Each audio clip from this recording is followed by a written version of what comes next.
Hi everybody. I'm going to share a little quick demo on something super fun and easy, a little gift tag of a wreath. So earlier I was looking through a little Christmas sketchbook that I made for myself. Oh gosh, this is winter 2018-2019. And got different designs in here: snowmen, pine trees, Starry Night in Bethlehem, a pine, some mittens, and some Christmas lights, and then a big wreath, and among some other things too.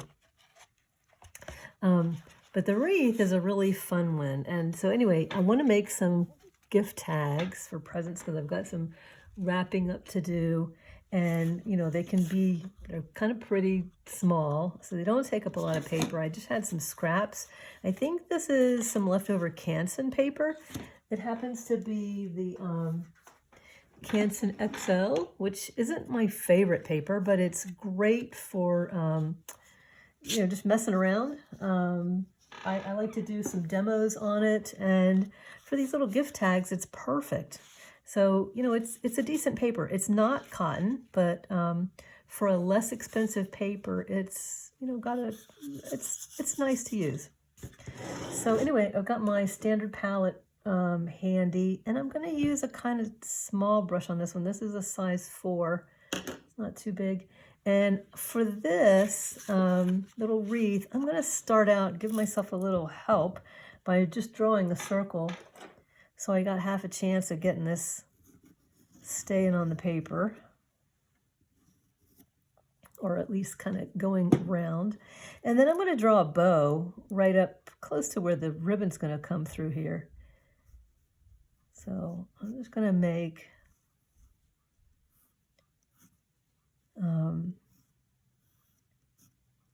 just a regular tied bow and have some little streamers come out to the side. I don't want to take up all the room for the wreath. So let's get some green mixed up.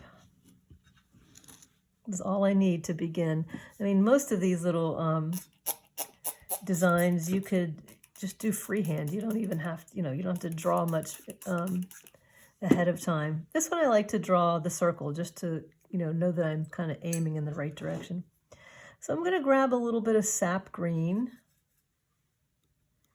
and I'm going to mix it to about the consistency of milk. And I'm going to pick up a little bit of ultramarine blue to darken it just a little bit. So it kind of looks like a pine green, maybe a little bit thicker.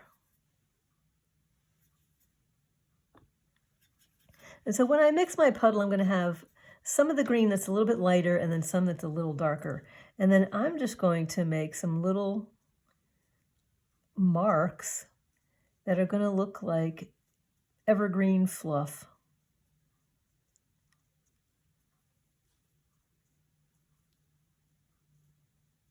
And while that's still kind of wet, I'm going to pick up some blue and just drop it in some of these areas, and it kind of darkens that center area. Pop that in up there. And then if I want to go back to the lighter, the regular green, and get that darker stuff out of my brush, and then pick up some of this green again.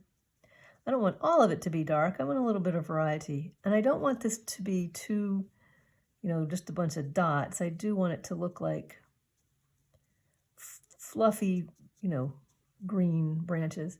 Now let's pick up some more of this ultramarine blue, and then just drop that in a couple areas just to kind of deepen that center bit. I like, letting two colors blend together. I just think it has, gives things a little more depth. So I'm just going to keep going and making my circle. And I've got this puddle. I'm working from this puddle on my palette the whole time. And I want to keep this, I don't want it soaking wet, but I just want to keep it damp enough so that I don't want it to dry too fast, because when I want to drop this darker blue in, I want it to be able to kind of run and spread. When you get these little dots like this that are sitting on the metal ferrule, it's good to wipe them off because they tend to drop down in the middle of what you're doing. Then you get these funny marks that aren't really funny, but sometimes they can turn out kind of cool, but sometimes they can be annoying. So it's better to be on the safe side. So trying to give some little fronds sticking out. You can see where this lighter green is coming around to this darker bit. So let's add a little more of the dark. And that kind of gives it a little more dimension. And I just let it travel out into the other blue. Into the other green, sorry about that.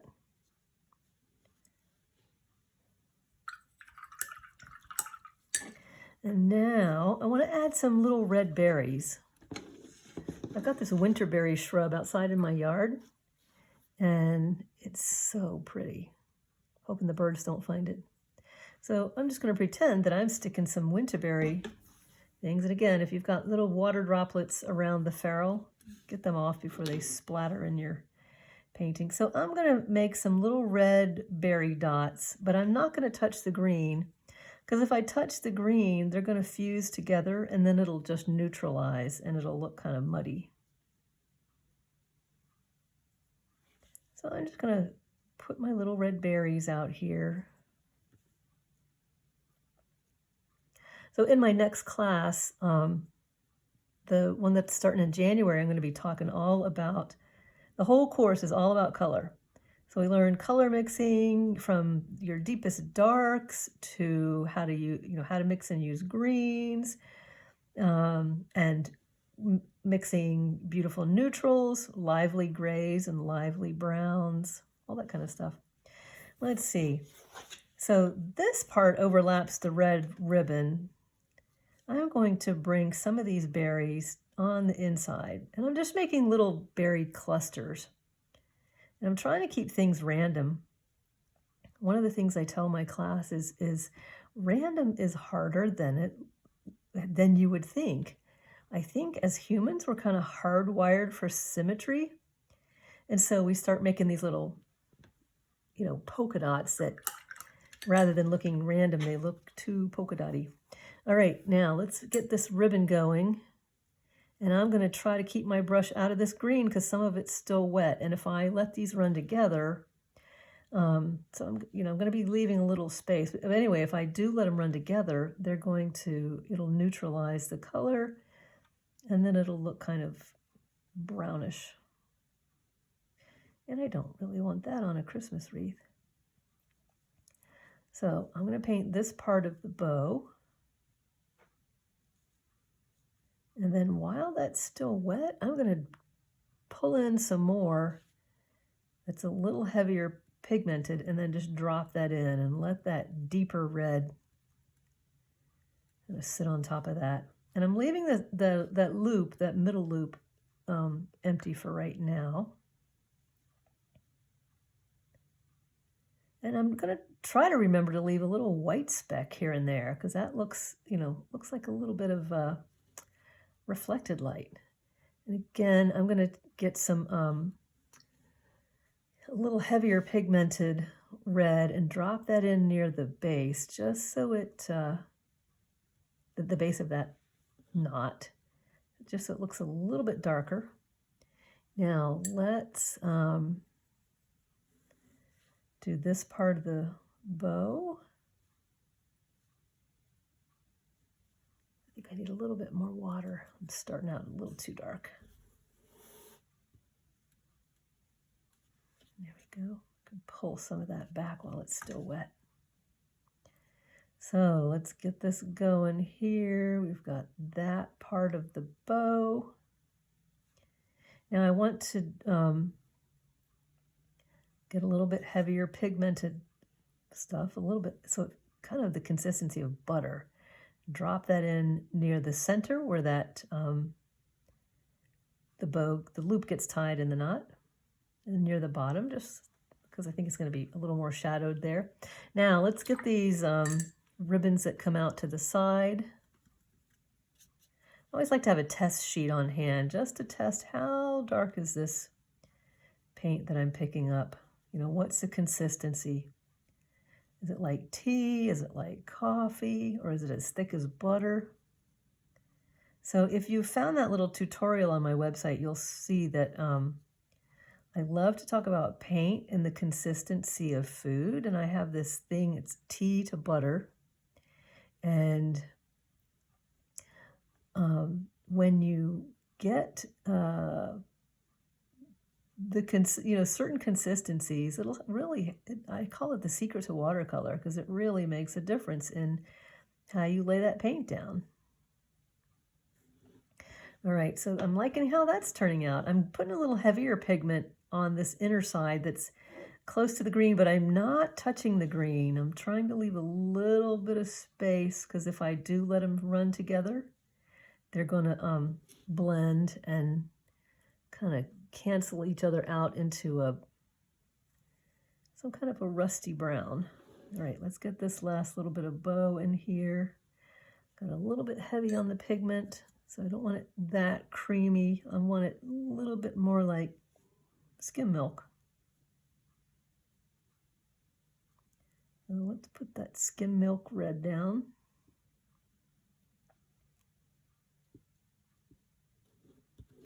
And now on this inner side, I do want a little bit, heavier pigment, almost like butter. And I'm going to just drop that in while things are still wet to this wet edge of the red. Let it travel a little bit. And then I've got this nice little wreath. Now what I'm going to do next, I'm going to pick up, I've got a little bit of ultramarine blue. I think it might be cobalt. Got a little bit of this cobalt blue, and I've got it mixed with a tiny bit of brown it's burnt sienna, to make a little bit of a grayish blue. So let's take that grayed blue, and that's going to be our little shadow space inside the loop of the ribbon. And again, I want to get any water drops off my ferrule so it's not dropping into my other paint. And usually I'll wait for the previous layers to dry. I'm kind of painting with a little bit of risk here, dropping that in.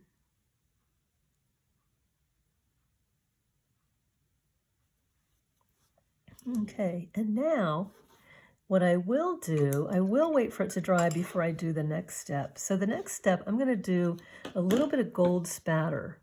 And if you can see on this one, there's this metallic gold, has a little bit of shimmer to it. It's really fun. So I have this paint made by the Fine Tech company. It says pearlescent colors, but it's all in metallics from silver, kind of a pewtery, well, silver, pewter, a bright gold, a duller gold, and then rose gold, and then a copper. And it's quite pretty. So let's give this a little bit of air time, fan it just a bit. While it's drying, I will talk about the cute little deckled edges. There, oh, doggone it. Let's see if this, oops, it's still alive. Phew. So these neat little deckled edges, there's these funny scissors that you can get at Michael's Arts and Crafts. They have a deckled edge, and you'll find them in the scrapbook department of the store. And they feel a little bit weird when you go to cut them, but they make such a pretty line. It's I think it's prettier than pinking shears, which they're okay too. But anyway, we're almost ready. And then, I've got a little one-hole punch, just a single-hole punch, just to make room for the ribbon in there. I think we're probably dry enough. There's a couple little wet spots.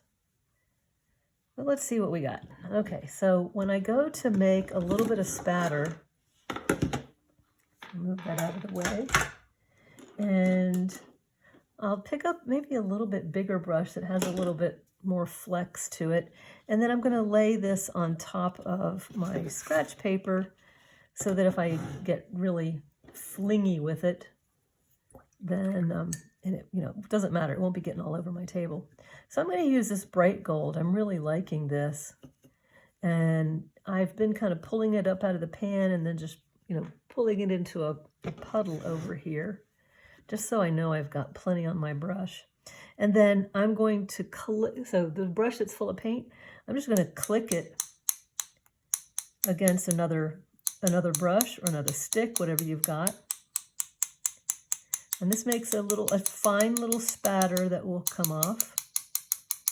And the oddest thing is you can't control where it goes. Oh, and you do want the consistency of this. You want it probably like coffee. So not super runny, but not super thick, or it won't go anywhere. So there, now we're just full of spatters. Like, it's hard to get any in the middle. But here we go. We've got a nice little spread of spatter. And we rinse that out of our brush. Close up our tin. And there we go. It's like super quick and easy. Oh, nope, that's actually ribbon. I thought it was paint. So anyway, they're really cute. And if you like these, let me know, and I will do some more of these little designs. There's Christmas lights, super easy Christmas trees with a little cardinal sitting in them. Let's see. Pine sprigs and mittens and anything else that you can think of too.